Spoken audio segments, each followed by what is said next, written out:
I'll hand over to Carla. And when we had our short prep talk, I told you my admiration. Because being part of the textile industry, as I said, this is a game-changing leadership you are taking over, and maybe you can introduce yourself. You said you're going to come up stage with friends as actors, and actors also a working group, so give us a short intro on everything, and I'll leave the stage for you. Great, thank you so much. The point is that I can't do anything alone, so I have to bring friends with me everywhere I go, right? The industry needs collaboration. So Accelerating Circularity is a nonprofit. I think we have some slides here. We're a nonprofit with a mission to build circular systems, specifically by taking used textiles and turning them into new mainstream raw materials. If we can advance the slides, that would be great. There we go. So this talks about what we do, and the fact that everything we do, like I just said, requires friends, right? Requires participants, stakeholders. So everything we do with it is with a stakeholder-led approach. And we believe in a world in which textiles are no longer wasted. I'm pretty sure everybody can agree with me on that. So next slide. Do we have a... cool. That would be great.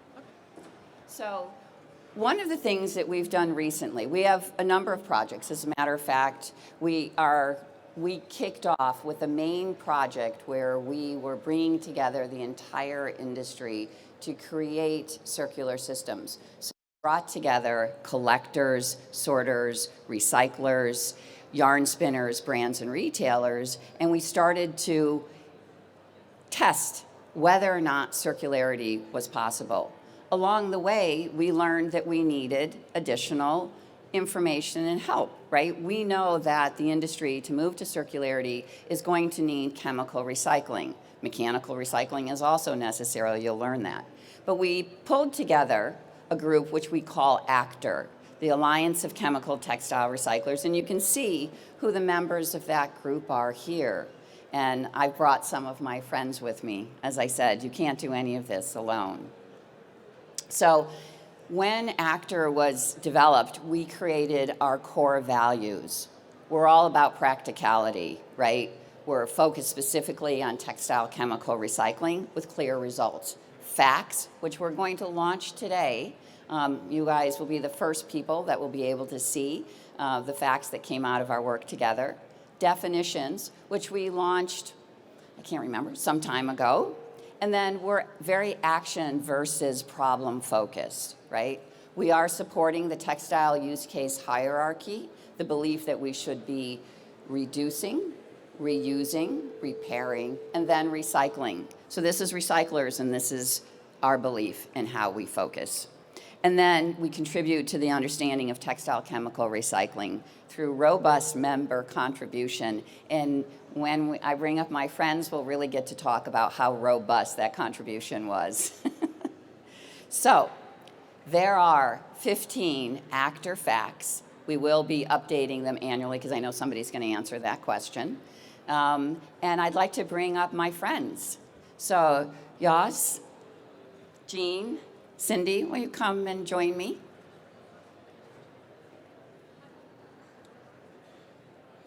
So for those of you who are really curious, what we're going to do first is we're going to talk about what it was like to come up with these FAQs. You saw the number of people that are involved in this effort. We have both chemical recyclers who work with polyester, who work with cellulosics, and who work with blended materials. And I don't know, let's have everyone introduce themselves really quickly. Starting Jean. Hi, I'm Jean Hegedus. I'm the Sustainability Director for the Lycra Company. Cindy Rhodes, Worn Again Technologies. And someone else. We're doing a chemical recycling tech for polyester and polycotton blends.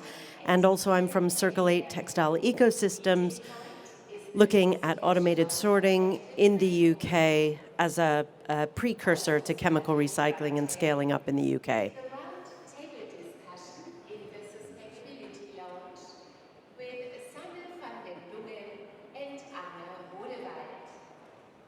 My name is Josse Kunst, Chief Commercial Officer of Cure Technology.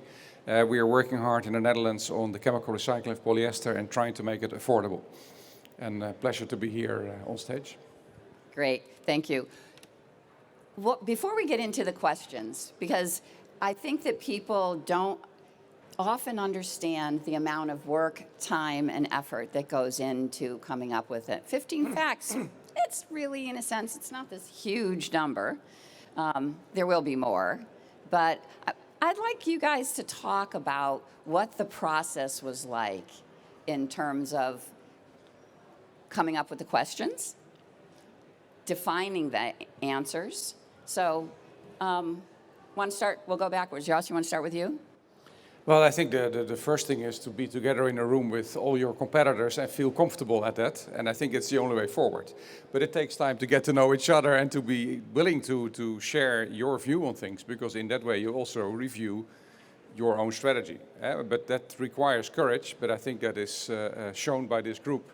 And it's necessary because all these questions are in the end valid for all the chemical recycling technologies. So that was the first part. It's almost like getting to know each other, I would say. That's where it starts. Cindy? Well, we've been hoping for years to bring the chemical recyclers together because we're all facing similar problems, challenges, opportunities. And it's such a new space. It's pioneering. And we're all small individually, but together we have a lot more collective voice. And we're just so pleased that Accelerating Circularity brought us together in that group to be our collective voice, because we need to have that out there, talking to industry, clarifying some of these questions. And I think what I found most fascinating about this process is that, we think about this in our own worlds very, very, morning, noon, and night for us. But to then get in a room with other chemical recyclers with a slightly different process, there's some similarities, there's some differences. So the challenges of bringing all of those into a unified response, I think, is helpful for each of us, but also for the industry in helping to spread awareness and education around chemical recycling. Thanks, Jean. Sure. I think there are a lot of misconceptions, to your point, about chemical recycling, and having really the breadth of polyester recyclers, nylon recyclers, cellulosic recyclers. We all had different processes, but there are commonalities that we were able to bring together, and there are also our differences. And so it's important to understand those differences, and when you're working with a recycler, maybe these FAQs will also help you ask the right questions of your recycler. I think I was just amazed, and one of the wonderful things about bringing this group together was the knowledge sharing, the discussion, the often incredible debates. And it wasn't just around the answers, but it was also around the questions, because depending upon what kind of recycler you are, depends on what kind of questions get asked and the answers that need to happen. And so, quite frankly, so when you download, and we're going to share with you shortly a QR code so that you can download these facts, one of the first things that we talk about is the fact that there are unique answers for the different recyclers, but there are some commonalities, and that's what we're working on here.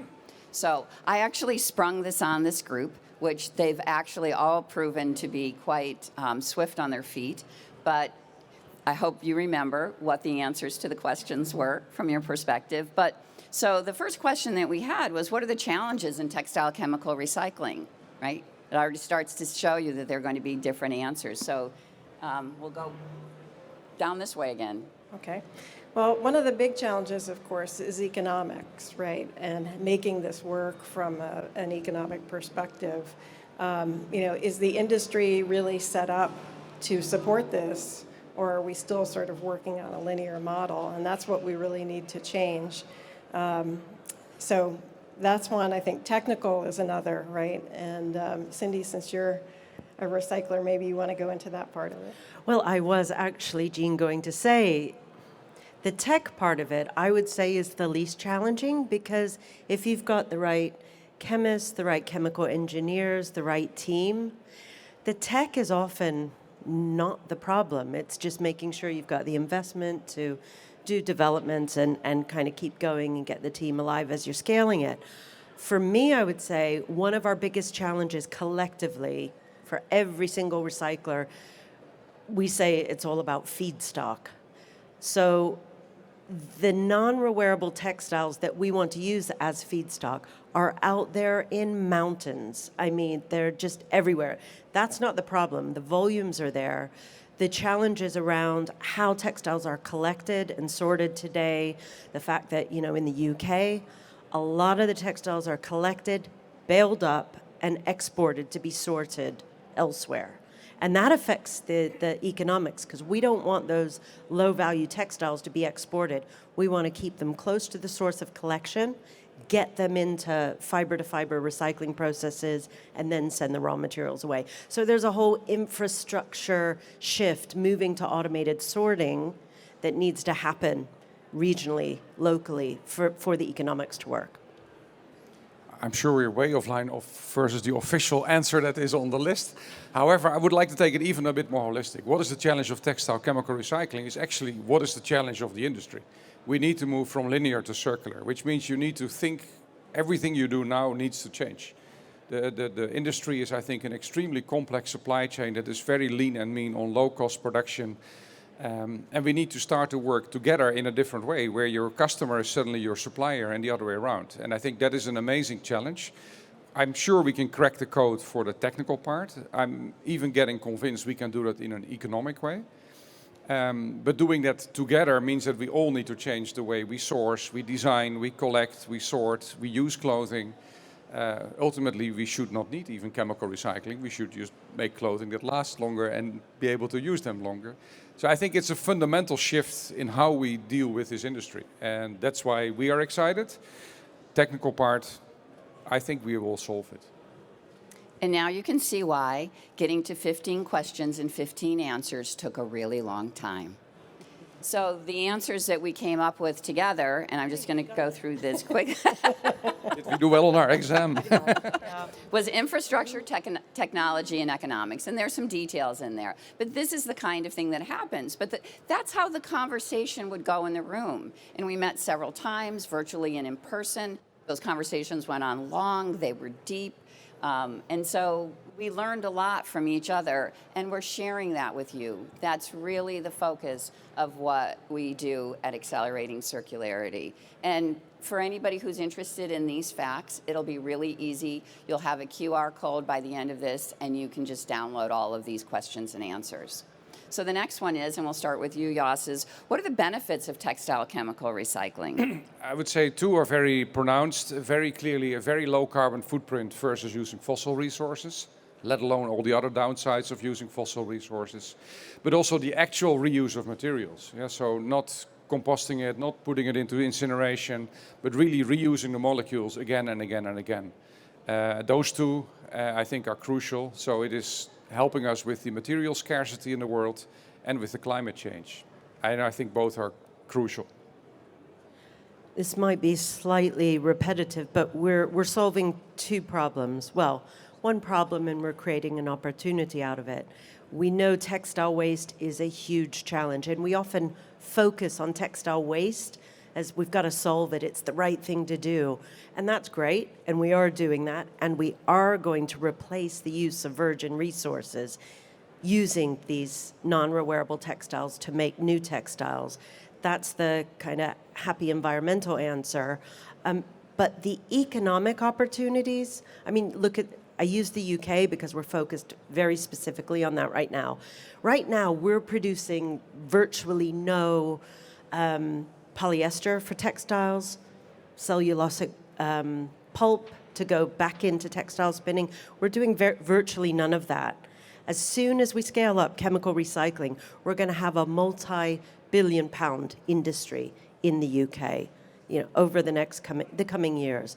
The economic growth, the jobs, the kind of new infrastructure is going to be massive. I think we need to focus more on that because people are worried, ooh, it's going to cost a lot, huge investments. Well, yeah, there's money to make too for those who are driven by that.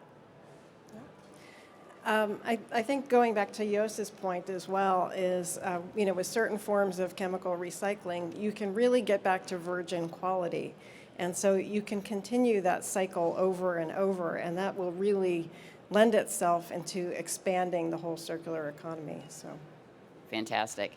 So, frequently asked questions. The answer to this is quite long and in-depth. So I think we don't really need to, you guys are going to download this. You folks will download it. You'll get to look at it, and it mentions many of the things. So we're still getting it right. Yes, we're there. We're good. And so this is another good example. And then the last one we're going to do, because we want to give you guys a few minutes to ask some questions, and this was a really important one, is textile chemical recycling safe? Jean, you want to kick that off? sure. So the chemical industry is one of the most regulated industries in the world. And because of that, safety is of utmost importance. So, I think everything that this group certainly is doing, we are following all those protocols. So we absolutely believe that, this is a very safe process. Cindy?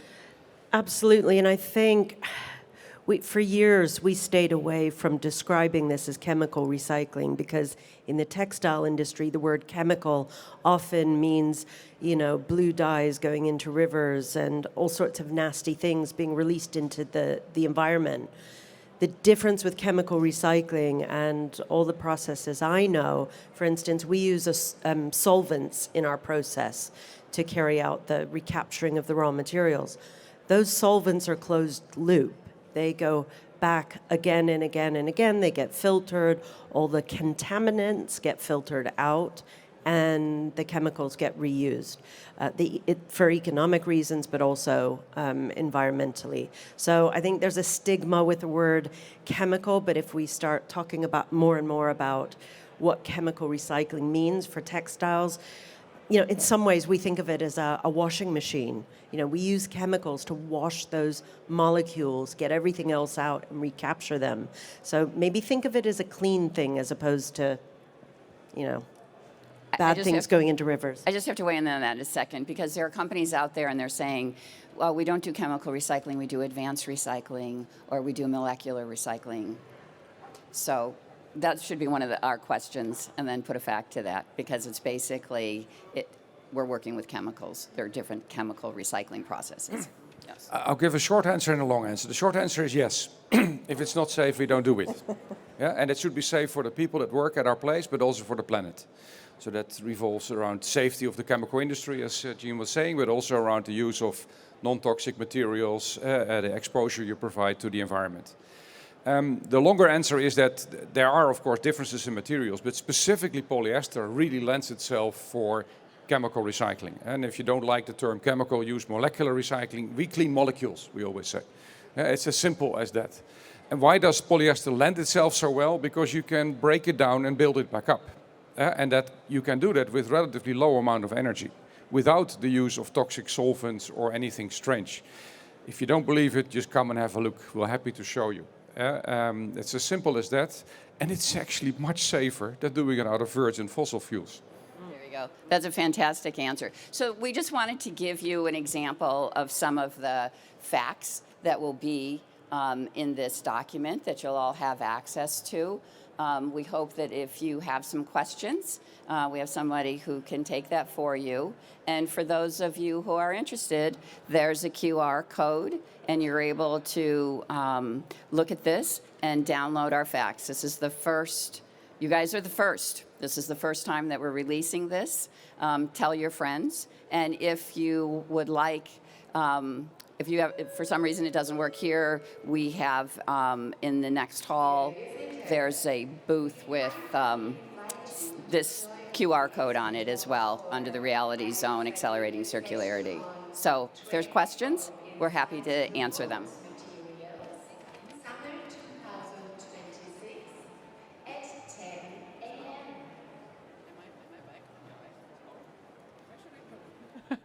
So I'm back. I need to stand here. So technical questions.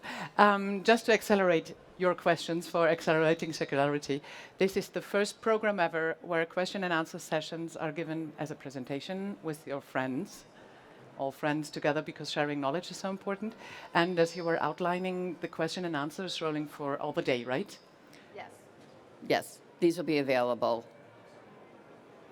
It is not only the QR code. What I'm trying to accelerate with yourself is please visit Kala, please visit the friends, please ask for the working groups where you can get into. But this would be one question from myself Right. out So of the there's- audience. How can we engage? Sure. At Accelerating Circularity, we are happy to have more people engage. It's very important that the entire industry engages. We have a space over in the other hall. I don't know if there's a booth number to it, but it's under the Accelerating Circularity Reality Zone. I'm sure you can find it on the maps. And there will be two events, one event today in the morning with equipment suppliers and with recyclers in the afternoon, and the same sessions tomorrow. So please join us or just stop by and speak with us. We're happy to answer your questions, engage, and continue the conversation. And again, outlining that this is a chance for free knowledge. Is there anything from your friends on stage, global experts on all the topic? Do you want to share something on that? You are always allowed to do a comment like Carla did. I would only say that we have now defined 15 questions which we thought were relevant, but I think if there's burning questions in the industry, please drop by the Reality Zone and ask them so that we can give an answer as the ACTR group.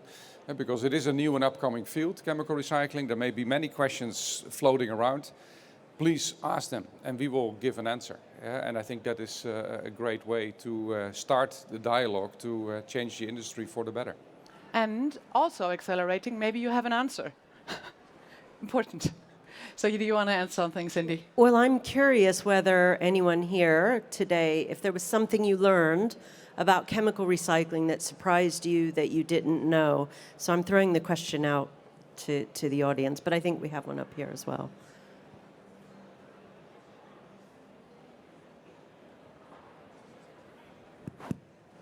Okay. Hi. Thanks for that great input. I just had a question. Just a question before you continue. For all the questions, can you say your name, what you're working for, and your role? Then everybody can switch. Yes. Okay. Hi, everybody. I'm from Sympatex. I'm working in the CSR department. Yeah. And Marlene. Could I say? Okay. Just want to ask you, say that you have, that there's also the economic challenge, and do you think there are some perspective that the political framework could give a direction, maybe for subsidies or for fundings? Or I think it's a big lever, and I can't see anything at the horizon. So, could you have an answer? Go ahead, Jean. Yeah, I totally agree with you. I would say that certainly under the EU Green Deal, where they are definitely trying to encourage fiber-to-fiber recycling. There are things that will be coming out. There are grants that are available today. But I think there are regulations that if you're not participating in circular economy, eventually you're going to either be fined or there will be penalties. And I think that will help drive folks to do this. I'd like to add one thing. I think ultimately it needs to be without subsidies economic. Yeah, that's very clear. However, in that investment period, for sure, there's loads of support possible. The question is, what is economic 5 years from now? There will be EPRs, there will be recycling contributions from the... So garments as we know it now and as they're priced now is in an unregulated field. It will be completely different. Just look at what happened to packaging.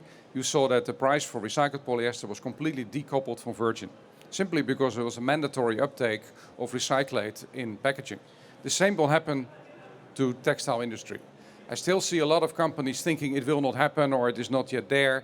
It will happen, you will pay, we will pay, consumers will pay. It's just going to be the case. And then it will be economic, and even more economic to buy recyclate than virgin. I can guarantee you. we just will get there. And how fast Brussels will be, we don't know, but it will come. So better get prepared.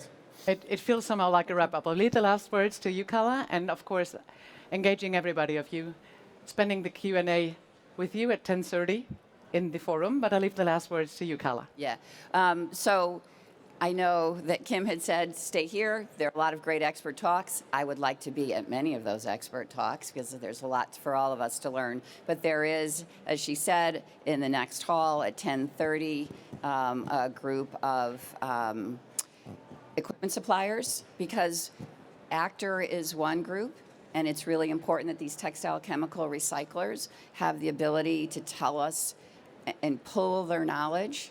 But the equipment suppliers, for us to make this transition to circularity, you have to bring all your friends. So come be one of our friends, and we look forward to seeing you soon. Thank you very much. Big hand clap. I'll come back on the stage with you. See you later. Thank you, Carla. Thank you, everybody.